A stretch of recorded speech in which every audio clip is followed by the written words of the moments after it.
Blancanieves y los 7 enanitos. Segunda parte. Blancanieves al despertar ve ante ella un conejito. Hola, conejito. ¿Dónde podré ir?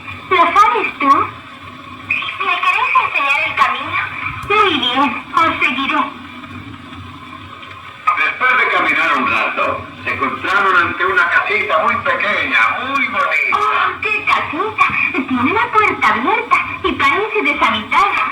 Entremos todos. Subamos las escaleras. Acompañadme. ¡Qué camita! ¿Quién dormirá aquí? Blancanieves limpia la casita, ayudada por sus amiguitos del bosque. Todos ayudan a limpiar la casita. Unos con la lengua, otros con el pico. Tú me tenderás la ropa y tú la lavarás. Blancanieves, cansada, reza antes de acostarse. Haced, virgencita mía, que la reina no me encuentre.